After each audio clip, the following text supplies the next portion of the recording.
Welcome to the Triage Method podcast with me, Gary Jerome McGowan, and my co-host, Mr. Patrick Sean Farrell. Patrick, how are you this week? I'm positively fantastic, Gary, even if you do insist on using our middle names.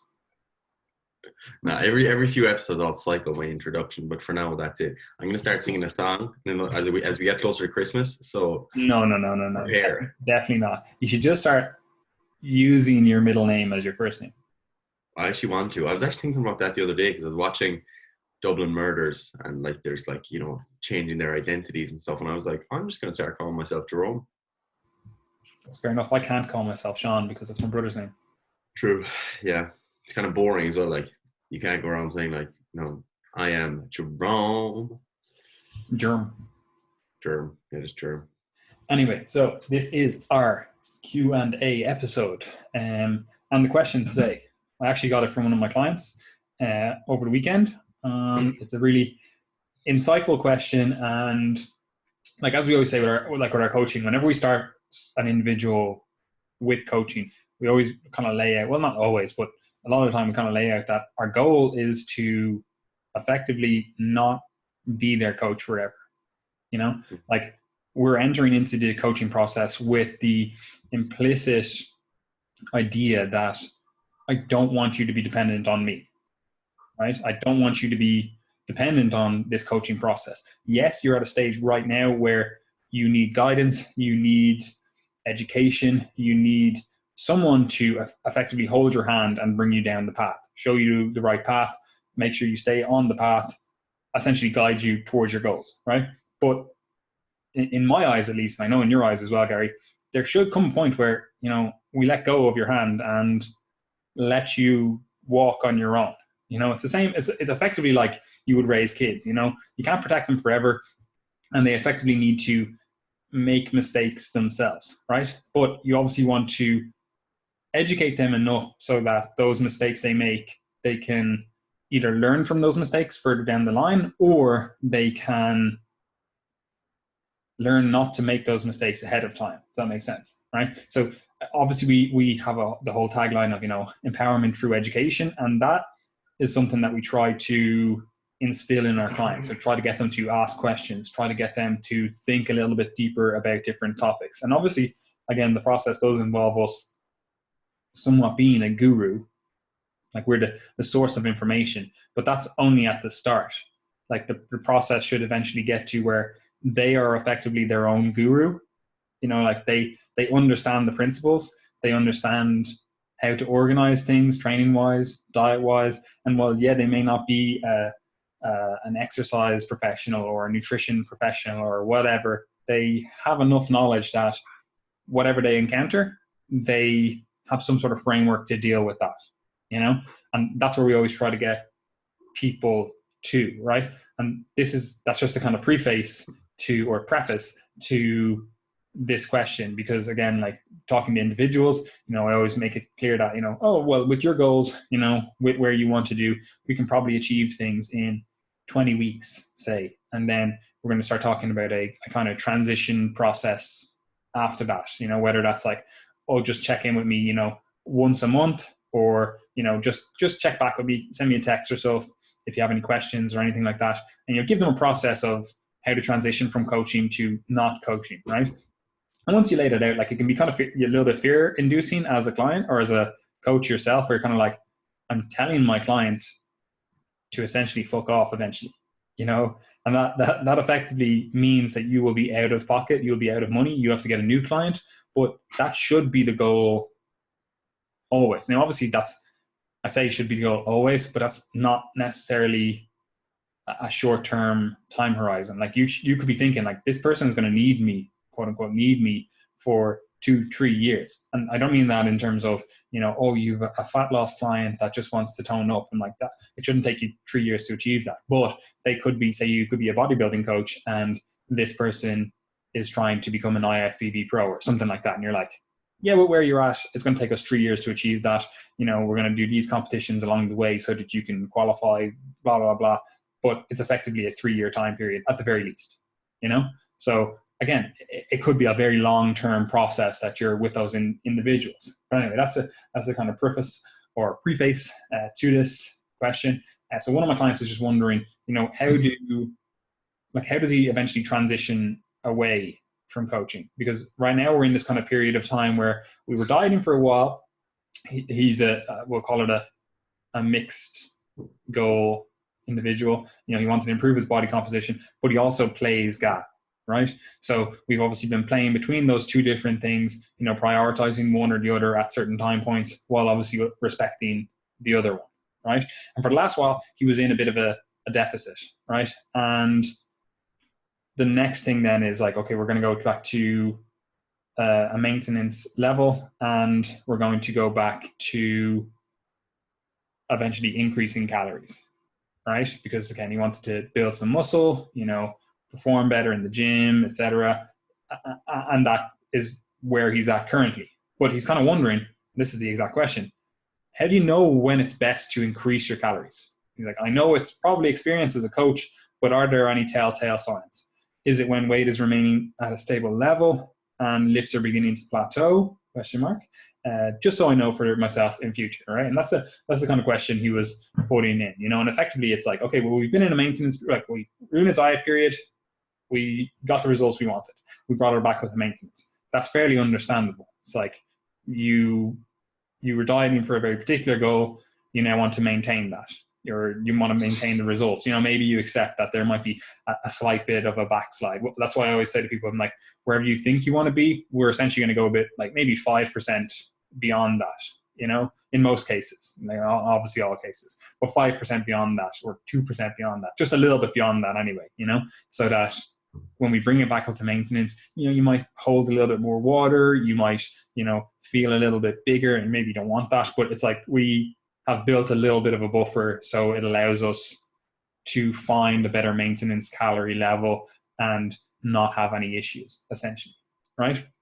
So that's fairly obvious. I say it's fairly obvious, but that's fairly intuitive. It's like you dieted, you want to maintain what you've got to.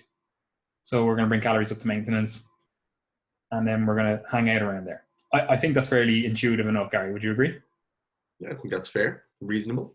And then from that, it's like, okay, so we're training away, we're eating at a maintenance level, but, actually I have some performance goals, or I have some, strength goals, or I actually want to actually gain a little bit more muscle, So I want to eat at a calorie surplus, So that's where we're at. And that's fairly easy, the initial calorie surplus. You're like, okay, I've read some of the guys' articles, I've listened to them on the podcast, watched their videos, and I'm going to be somewhat safe, we'll call it, in my estimation. I'm only going to add 250 calories, we'll say, to my maintenance level where I've been maintaining that, right? And I'm going to essentially squeeze that for all it's worth. But then obviously there comes a point where you start to plateau in either weight gain or strength gain or muscle gain. Like, where do you go from here, Gary? Like, what's the next few steps after that? You've done the maintenance period. You're like, yeah, cool, maintained what I got, still stayed relatively lean, got a little bit, a millimeter of fat gain on my abs, which I was happy with. That was fine, and I've started gaining a small bit of fat gain here, not much. I wasn't being too aggressive in my calorie surplus, and performance has been going well, strength has been going up, feel more energetic, getting more boners, like everything. It's fucking on point, right? When do you know to increase next? Like, again, obviously presuming this is, you don't have a specific time point, you don't have a specific like timeline that you're like, oh, I need to start dieting for this holiday that I have in 8 weeks, or that kind of stuff. It's like, this is just a multi-year thing. This is your overall goals long term, and again, maybe you might have a sport as well that you're like, I want to kind of get good at that as well, how do we navigate that going forward?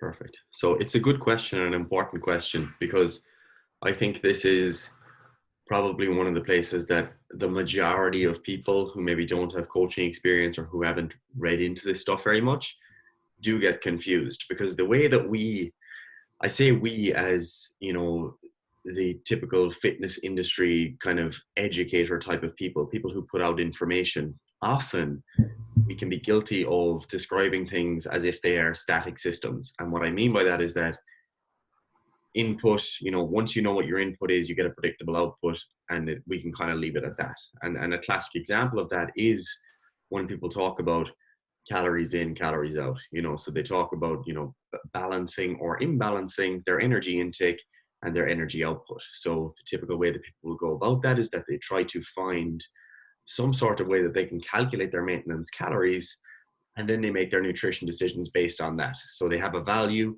If they want to gain weight, they'll add a certain number, let's say 200 to 300 calories. If they want to lose weight, they'll take away a similar amount of calories. And it's all very nice and simple in theory. And when you start that process, you may see things actually move in that direction, predictably, as you predicted.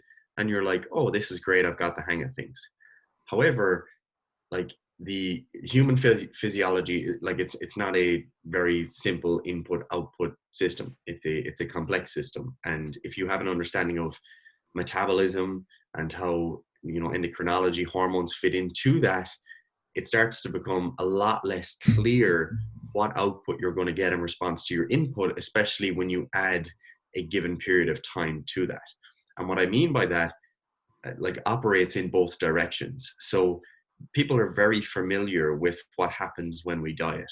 Okay, so people will, understand that when you take calories away, when you're dieting, it's pretty normal for your metabolic rate, your total daily energy expenditure, to reduce through multiple different mechanisms. We've discussed them many times, including like your non-exercise activity, your basal metabolic rate, purely because you're carrying around, less body weight, your exercise activity, energy expenditure, etc. So basically, people understand that there's somewhat of an adaptive nature to dieting. So your metabolic rate begins to reduce to some degree, your total energy expenditure. But the same thing happens in the opposite direction. And the funny thing is that in the opposite direction, it's always celebrated as a win, and it's almost presented as being like a mystical thing that's only available to advanced coaches. And what I mean by that is that you always see people celebrating the idea that I got my client up to this level of calories. Look at me, I'm fixing this person's metabolism or whatever. Whereas if you actually just look at these as being relatively normal adaptations just in the opposite direction, it's easier to understand why these things are taking place. And let me give you an actual real world example that we were just talking about before we got on air. So I was just saying to Paddy before this podcast that, I've been sweating a shit ton in bed recently. Okay. So like the quilt is like wet when I'm waking up and everything. I'm like, God, like what's the story here? My girlfriend's not too happy. She's like, what's going on here? But one of the things that she actually said that was like it's illustrative in this example is that she said that like this wasn't happening all along, like since we moved into this place. But one of the things that has changed in that time is that for the first 4 to 6 weeks that we were here, I was preparing for the jiu-jitsu competition that I did. So I was engaging in like relatively rapid weight loss. Okay.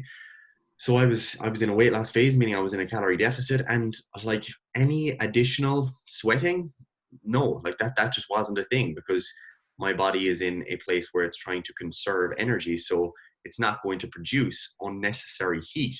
And that's one of the things that people experience when they diet. However, having come out of that and being like, let's say 6 weeks later, I'm now in a period where I've been overfeeding for a period of 6 weeks. I initially experienced some weight gain at the level of calories I was consuming, but thereafter I started to experience those metabolic adaptations in the opposite direction. So now I've got additional heat production.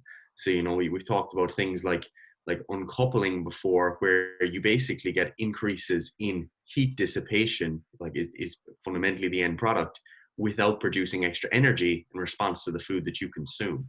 So that is just one of many things that can happen when you are overfeeding. And so, just to put that into even more perspective, like you as an individual have a very, we'll call it an adaptive, metabolism. Like I remember the last time when we dieted in like down, like really lean, I think that was like 2017, was it? Yeah. And like there was a point when we were dieting and we were probably similar enough body fat. Like I think I was actually a little bit leaner than you at the stage, but you had effectively stopped sweating like Yeah, all just the time. didn't Like sweat we were during training even. training, and I'm here like sweating like a boar, fucking like we're going hard training, doing our stuff, even during cardio, doing whatever the fuck. And like I'd be sweating and like there would be like Gary's skin would be like dry. There'd be not even a slight break of sweat, right? And this is also illustrative of how if you're a coach listening to this and you're thinking, yeah, like I understand this stuff, it's fine. But also, if you're an individual listening to this and you're like, what's going on? Like, first of all, there is the baseline science, we'll call it that, metabolism, whatever. But when you're actually getting into the coaching of that, the actual application of that, you're going to see these differences between individuals. Like me personally, like my metabolism is actually retarded, as in like I don't have a good metabolism if I was in an Auschwitz style situation, some concentration camp. Like I just fidget a huge amount. I have no, like I'm like a radiator, like all the time. My body is always warm. Like when we went camping in America, we were in Oregon, and like it was just above freezing, and I was fucking roasting the entire time. Like my girlfriend had to cuddle into me because she was so cold, and she was wearing like 4 hoodies, and I was in a t-shirt.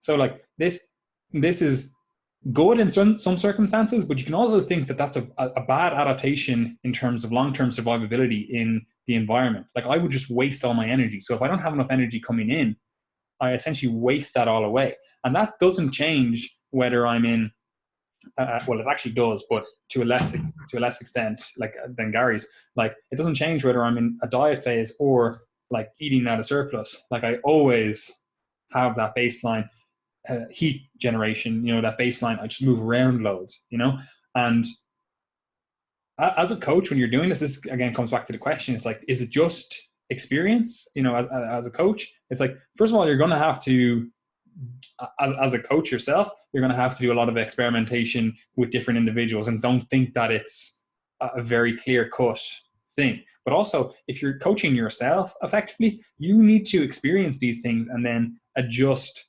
based on how you see your body responding. But the unfortunate thing is it's not a static thing. It's not something that like, oh, you'll always respond like this.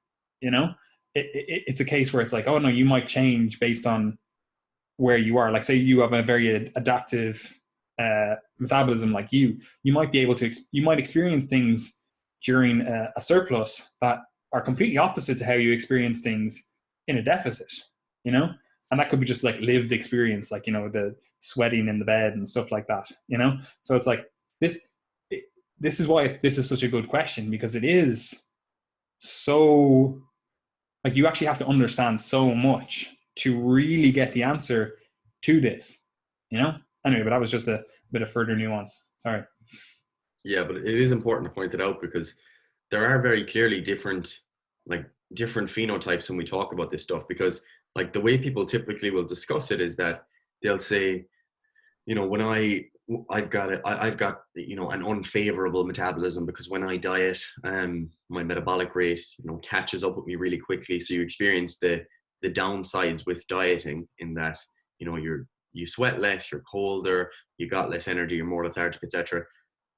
Whereas some people don't actually experience then you would generally not expect them to have the same adaptations, the same extent in the opposite direction. Whereas it seems like some people then experience both. Like, and that seems to be the case for me. Like for me, whatever about the adaptations, like when I'm dieting, like the adaptations when I'm in a surplus seem to be like even greater, like, and probably disproportionate, because like there's been times where at a body weight of like 80 kilos, like I'm eating like north of 4,000 calories and I could still be maintaining. And obviously activity and everything goes into that, but it's very clear to me that I experience those adaptations like a lot through things like sweating. But anyway, basically the point there is that you can't at this point go and get like a gene test to see like what exact genotype do I have and how is that being expressed. But that's not even important. Like it doesn't actually matter. All you need to know is, how do I respond when I'm in a surplus or in a deficit, and how am I going to use that to then inform my decision making? And that's where things then become practical. So if we take someone like me, okay, so I know that when I transition from a deficit to a surplus, that I might gain a little bit of weight initially, but I'm going to be catching up pretty soon. You know, I'm going to be more active. I'm going to be fidgeting. I'm going to want to train like 3 times a day, and all these things are going to start coming at me. So for me, if I already know that in advance, then I can basically like predict that I'm probably going to need another calorie increase pretty soon. But you don't even need to predict it, because all you need to do is actually track what is happening. One of the things that you'll see happening a lot of the time is, let's say you do add an initial 400 calories from your deficit or from maintenance or whatever, and in the first 2 weeks you start to see a big increase in body weight, and you're like, oh god, maybe I've pushed it too far. But what you'll often see is that those initial increases are because you're now holding a little bit more food in your gut, because previously you were able to get rid of things pretty quickly. You have more muscle glycogen stored with, and water comes along with that, and maybe you just have another bit of subcutaneous water retention. So you've got different things that are being held within your body that might account for that weight. So then after that initial 2 week period, you're basically Just on that as well. It's also, this is another individual thing. Like I know personally, again, from the experience that I've had doing these things myself, I'm like, I know as soon as I transition from a diet into eating where I think maintenance is, even if it is actually still in a deficit, like say I'm 100 calories below maintenance when I thought I was at maintenance, so I'm still, my weight slowly over the weeks or whatever still trends down.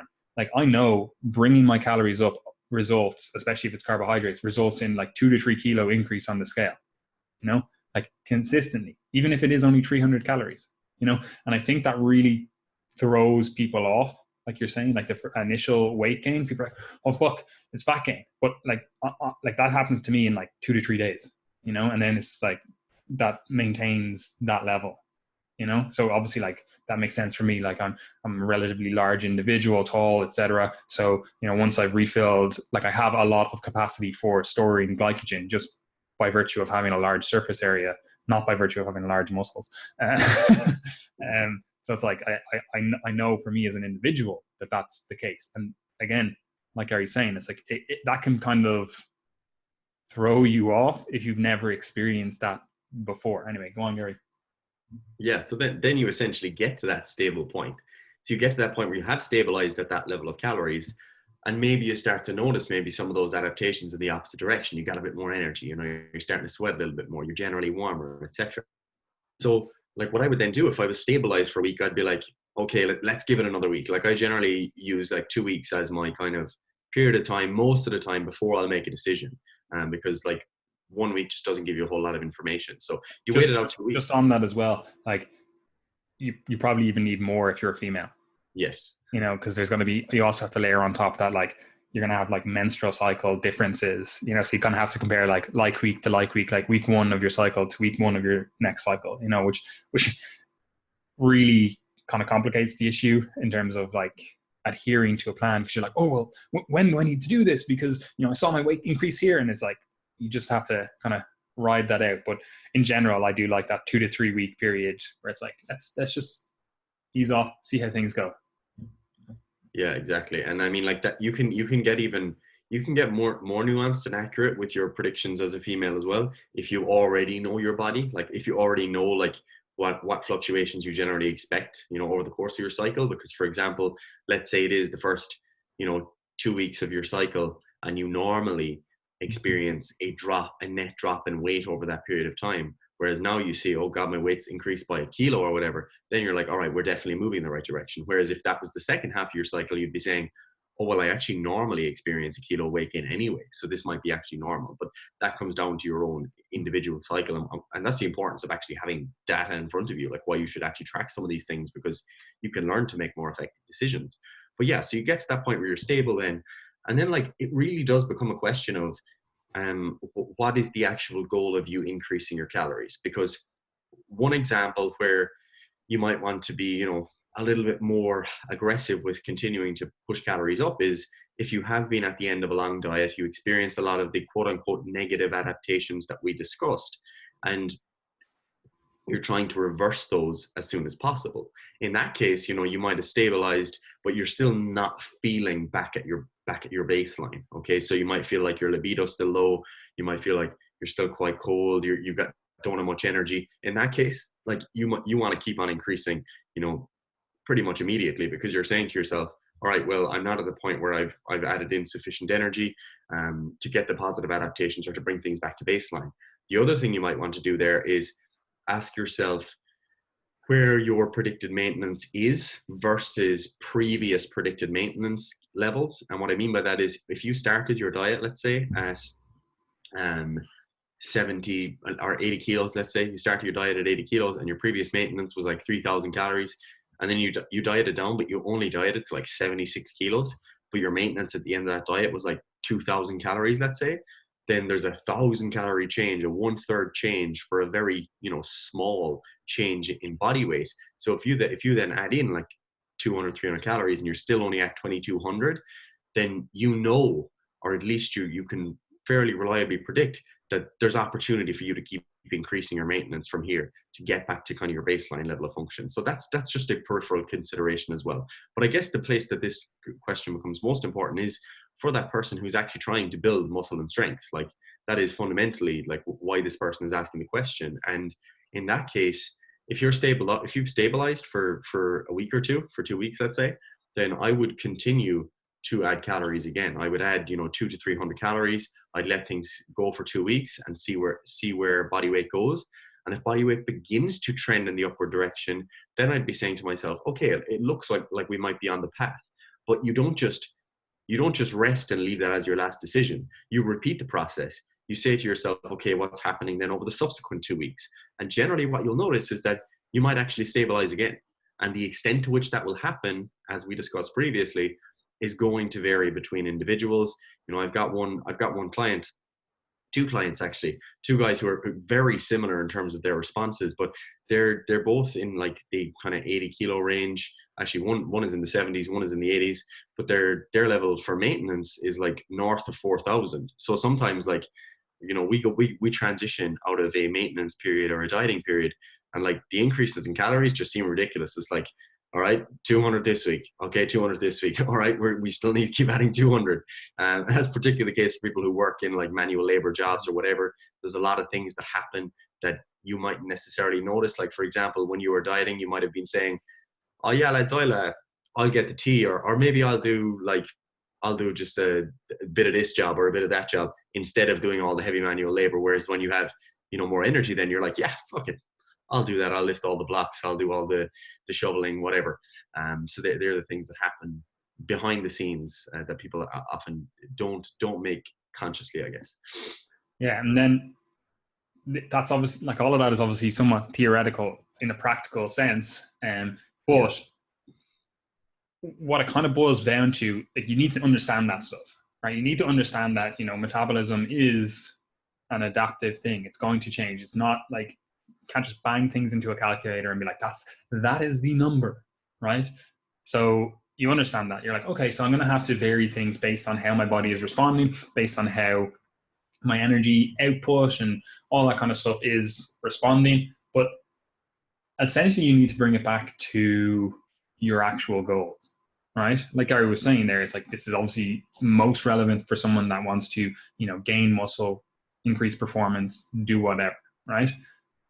You should have some clearly defined goals, metrics within that, right? Now, this is not great, but you can use weight like on the scales yourself, of your yourself, as a metric, right? And that's obviously going to be a proxy for muscle gain, right? But then you have to layer on like, okay, well, what is an actual realistic rate of gain, for an individual, right? And this is where you start really getting into, again, the experience as a coach. It's like, well, like, you as an individual, this is your first year of training. You just dieted down. You came to this as at a body fatness that you were like, I'm unhappy with that. I want to, see a six pack. And now you're kind of going into a muscle gain phase. You want to increase your performance. You want to gain some muscle. It's like, that's a totally different experience than someone that's like coming from this. They dieted for, they wanted to get leaner for summer, but they have 10 years of training experience, you know? So that, like, you have to layer on your goals for one, but then also the expectations for you as an individual, you know? So to make that more like kind of practical in terms of actually understanding that, like we'll say it's a good rough and ready number. The maximum amount of muscle you can put on in a month is about a kilo, right? Being realistic, right? And that effectively only really applies to individuals that are in their earlier stages of their training, their lifting, whatever, right? If you have been training for 5-10 years, it's like that's not going to happen. It's just simply not going to happen that you're going to gain a kilo of muscle per month, right? So it's kind of inverse. The number of years you've been training, the less muscle you can gain, right? So you actually get less response for the same or increased effort, right? So that has to be layered on to your expectations, and then how you would actually go about trying to gain muscle, or how you would go about, increasing your calories. So if you know, okay, well, like I'm in my first few years of training, I seem to have a relatively good response to training, because obviously that plays into it as well. And you can probably be a little bit more aggressive with your calorie increases. If you're like, okay, cool, I wanted to gain roughly 250 grams this week in body weight, which obviously accounts for day-to-day variance. Like that's obviously all going to play into it, but a rough trend.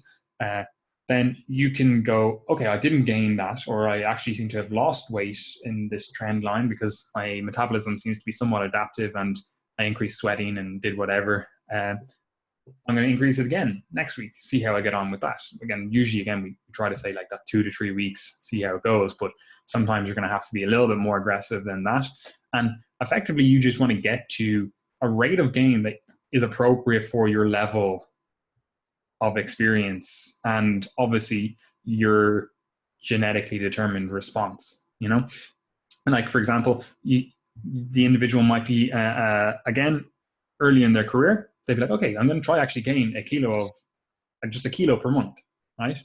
That over a 12-month time period, it's like, that's 12 kilos of muscle that I could potentially gain, that'd be fairly fucking good return on investment, And so if you're earlier in your lifting career, that would make sense to be a little bit more aggressive, right? But if you're later in your lifting career, it's like, well, it doesn't really make sense to be that aggressive with trying to gain muscle. It's like, you need to go think about like, oh, if I gain a kilo in a year, that would be a fairly good return on investment, So again, it depends on where you are on that spectrum. You have to be respectful of your actual genetic response, and then also your experience in terms of resistance training and all this kind of stuff. And again, same with the performance, like I'm saying, like muscle gain, because that's one of the things, but it could also be like performance, if you squat 300 kilos, it's like, you're not, the rate of gain is going to be slower than the rate of gain for someone that squats 30 kilos. It's like the person that's coming into this and it's like, oh, I've never trained before. And you're like, oh, I can just about do the bar, and it's like, okay, well, you have such an ability to adapt going forward, because the only way is up, whereas if you've been training for 15 years and you squat 300 kilos, it's like it's a very real possibility that the only way is down for you. So it's like this you have to layer all of that stuff in on top, which that essentially comes back to like the art of coaching, because if you're training yourself, you don't really know what to expect. Whereas if you've trained hundreds of people, thousands of people, it's like you kind of know what to expect, or at least you have some more realistic expectations. Would you agree with that, Gary? Yep, I think that's fair. I think it is important to, set those expectations, to understand where you're going, and not to get too excited with we've talked about it plenty of times, the side effects of the increases in calories. In the last podcast that you had with Broderick, one of the things that you discussed was how people often chase the side effects of training, or in the case of enhanced athletes, of performance enhancing drugs. And that can definitely be carried over to nutrition as well, where people initially, when they begin to transition into a surplus, they get real excited because suddenly your veins are popping, you've got all that NO synthase and whatnot increasing your vascularity. You suddenly get all this blood flow to your muscles. You do a set of squats, your quads are like super pumped, they're sore, and you're walking around the gym and you're like, yeah, bro, I'm feeling pumped. Sometimes you might even feel leaner, and you start to think,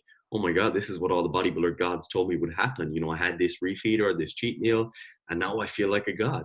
And then suddenly you start to fall in love with that feeling of the side effects. And within 3-4 weeks of you really pushing on with your surplus, you've gained like 5-6 kilos. And suddenly that little bit of cushioning that's over all of your muscles is hiding your veins. Maybe because of you've been in such an overfed state, your response to the insulin signal, or to the overfeeding in general, it's not as great anymore. And the side effects, they basically just wear off. And then what people end up doing is they're like, oh, I better diet back down now again. I didn't actually mean to get this fat this soon. So if you can detach yourself from those sorts of side effect feelings and trust the process, like, it's pretty cliche, but the reason trusting the process is important is because, like, if you understand what you're doing, you've got the knowledge, it's easy to make decisions, and then you just trust those because you've already made good decisions.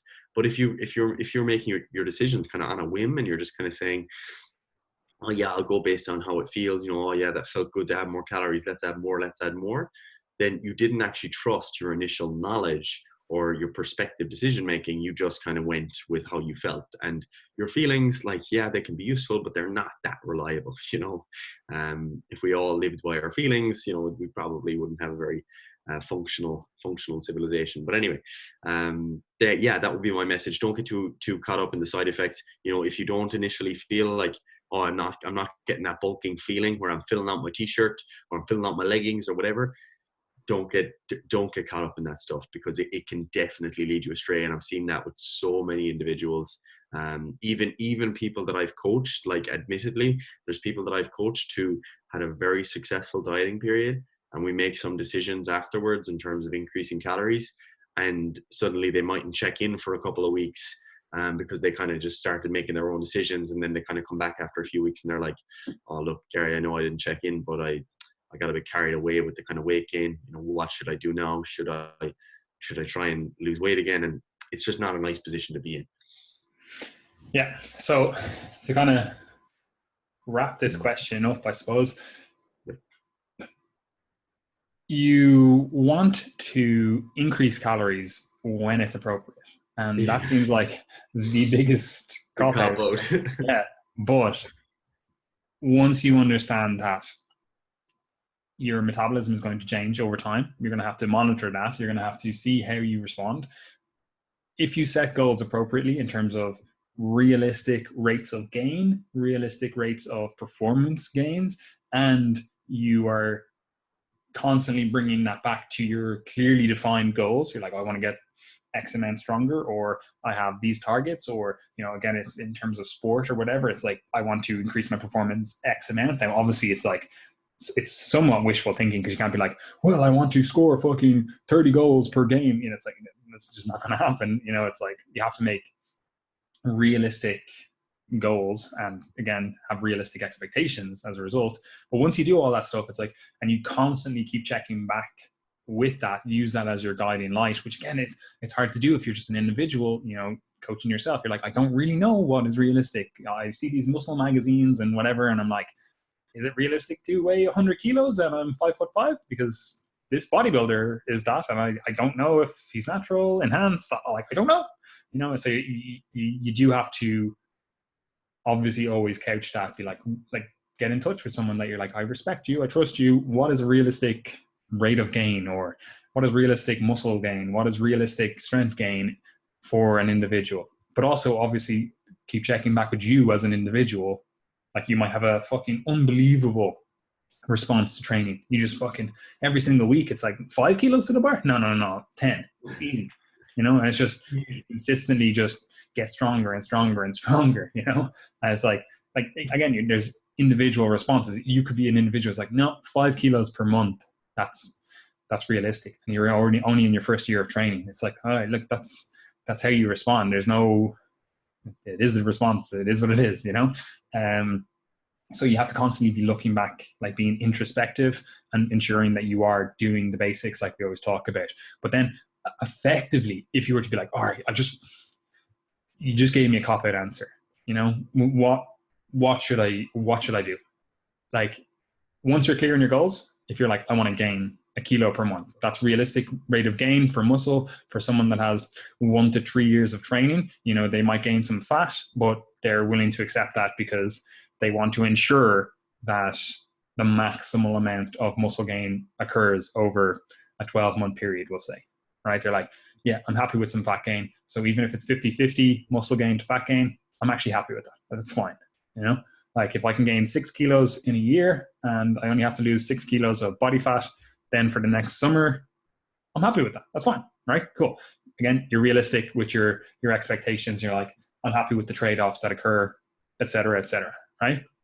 Then you just need to keep checking back that you are on track for that. So you essentially need to break it down into some sort of timeline where you're like, okay, cool. Again, like I said, you're like, there's a 12-month period. I'm thinking beyond just a 4-week period or a 3-week period or a week period or whatever. It's like, let's look at this over a longer period of time. How does this fit into the paradigm of, you know, your life? Like you spend your 20s getting, oh, I want to get as jacked as possible. And it's like, well, your goals are not aligned with that in terms of your overall life, you know, what you say you want 30 years down the line, you know? So it's like, you have to, again, look at it in a longer time frame, you know, and put everything into perspective. But then you essentially need to go back to keeping an eye on some like certain metrics, like again, like scale weight. It's like, okay, I said like I was happy enough with a 50-50 mix of muscle gain to fat gain. And that kind of comes down to a 1 kilo increase per month. And I'm stepping on the scale and I've been increasing 2 kilos per month. Like, okay, well, like you've been too ambitious with your calorie increases. You've been increasing them too frequently, or you've been adjusting them too high, you know, when you do it, you know?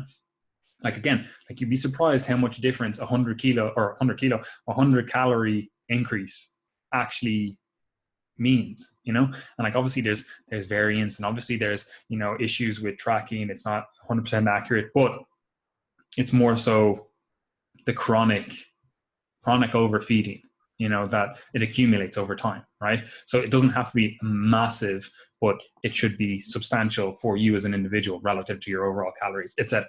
You know, but again, once you keep checking back with the metrics that are important for your actual goal, you know, again, if you're like, I want to gain 12 kilos, then you should be tracking your weight, you know, and again, it should be in line with the overall timeline you've created. Again, if it's 12 kilos in a year, you're like, that's what I want to do.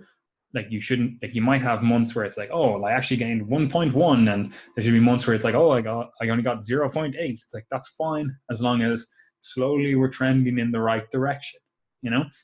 Whereas if you're like, this applies to fat loss as well. If it's like, oh, I want to lose 5 kilos, and you're looking at your trend line and it's like, yeah, there's some variance, but it's still, I didn't lose anything when you get the average over the month. It's like, you're not on track for your goals, you know? So essentially you need to have some metrics that you're tracking, have a realistic expectation for those metrics, and then you should have a realistic time frame for those metrics. And if you use those kind of 3 things, then you'll effectively know when to increase your calories, because you'll either be on point for those realistic metrics, or you won't be on point for them. Again, the art and science of coaching is being able to set realistic expectations, and then being able to look at the data that is presented to you in terms of the individual, and then adjusting based on that. So do you have anything else to add to that, Gary? No, I think that covers that question pretty comprehensively. You know, I think I'd feel like I'm on the path if I got that answer. Wonderful. Right. So where can people find us, Gary? People can find us, best place to find us and actually interact with us is in the Triage Method community. That is our free open access Facebook group where Paddy and I check in every day to see if people have asked any questions, posted any training videos. More than happy to look over those and provide feedback. So that's the best place to get in touch with us. Of course, check out our website, triagemethod.com. That's where you'll find all of our writing, our articles, basically anything that we've produced is going to be available there, including the podcast and everything else. Do follow the YouTube channel. We're posting a lot more content there. Paddy posted a vlog this week. I've got another vlog going up today. So you're getting like two brand new videos a week, including the podcast videos. So like, it's tough to keep up with. And we just made a load of older videos open access now as well. So maybe you want to check out some of those in your spare time. So plenty of content there. Triage Method on YouTube. If you want to follow us on Instagram, do. But to be honest, I mean, if you're in the Triage Method community and you're following the YouTube and you're checking out our website, you've got everything you need there. But Instagram is a good place to kind of keep up with everything that we're putting out. And of course, subscribe to the newsletter. It goes out every Sunday, just went out this morning. It's also on the website. If you're like, oh God, I missed this week's newsletter, you can check it out on the website. But do subscribe, because we send out all the content that we've produced, along with additional resources from around the internet that I think a lot of people do tend to find useful, based on, you know, people clicking them and stuff like that. So check that out, that stuff out as well. I think that's about everything. Yeah. And then if you do want to engage in any of the services, effectively, we have 3 different services you can engage in. We have one-to-one coaching, nearly full, but we do have a few spaces. I seem like I say that all the time, but the reason I say that all the time is because of the very reason I said at the start of this podcast, where we're trying to get individuals to effectively coach themselves, you know? Yep. So obviously there's I call it a high turnover rate. It's not even that high. Like, I've loads of clients that I've been coaching for like 2 years. Like, I have a client literally finishing up, well, this will go out on Thursday, so they finished up on Sunday. And like, I had been coaching her for nearly the entire time we've had Triage, you know? So it's like there's individuals, it's like, yeah, like there's a process to this, and it just, for some individuals it takes longer. For some individuals, they have different goals, and we're, you know, changing things, and they want to learn different things. So it's always like that. But effectively, we are always losing clients, and I actually think that's a good business model to have, you know. So that's why I always seem to say, like, oh, we're nearly full with coaching, because we always seem to hover around that, like, just that point where it's like, this is our level that we can maintain, and it's like, we're, you know, okay, yeah, we're up and down, just in and around that, based on, like, we'll say there's 2 to 3 clients finishing up all the time. You know. So yeah, that's one option. You can also get involved in the group coaching, which is really starting to tick up. There's more individuals getting in there every single week.